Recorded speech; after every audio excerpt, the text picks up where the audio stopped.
No, you're right. Good evening, Controller, Mr. Controller. Sir. Rodney Reed, here in massive support of MassBet. We're the Coalition of Concerned Citizens from South Jamaica.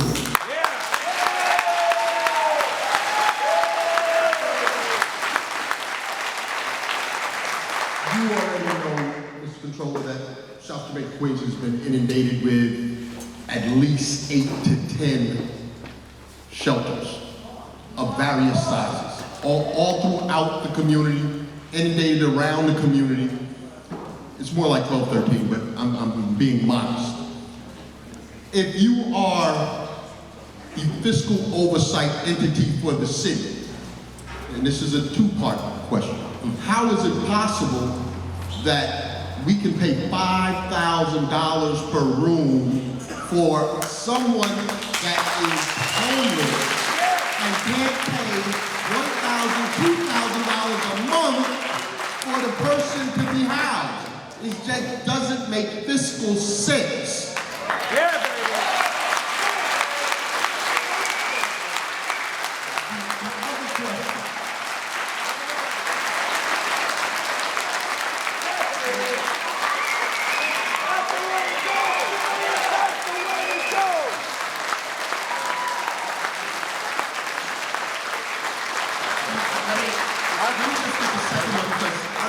This is a very serious issue. Hope you don't want to control it, by the way.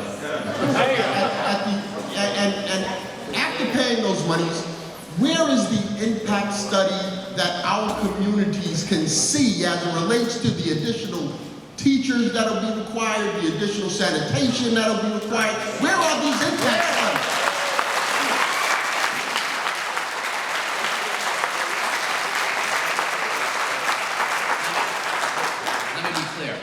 I do not believe that we should be housing people in these roach motels.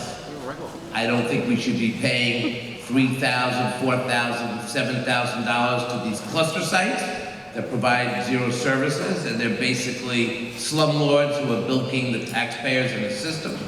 I do not believe that we should have a 224% increase of kids 0 to 3 in those hotels, and that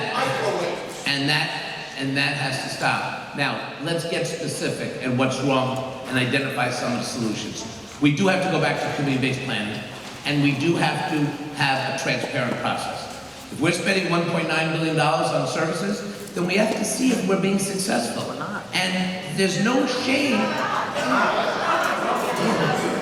I'm saying that we have to see that process.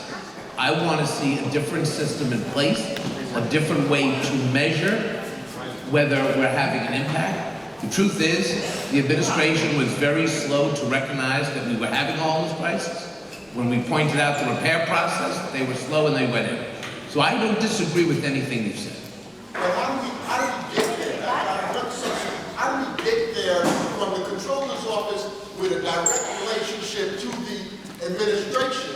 How do we get to that point where we say, listen, and the fact that we have no real legislation that's actually coming down the pipe that addresses homeless services not giving out these contracts. But at the end of the day, from your perspective, Mr. Controller, you control the dollars. How do you stifle? Okay, but you were doing good, but now let me put some accurate. Let me get you what's really going on. I don't control the dollars. Okay, mayors control the dollars. City council approves expenses. I watch the money. So it's not that I can take money. Look what happened just 2 weeks ago.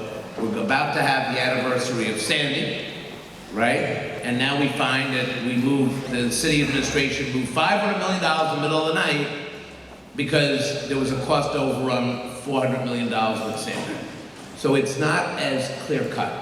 We do not have a pipeline to City Hall, obviously.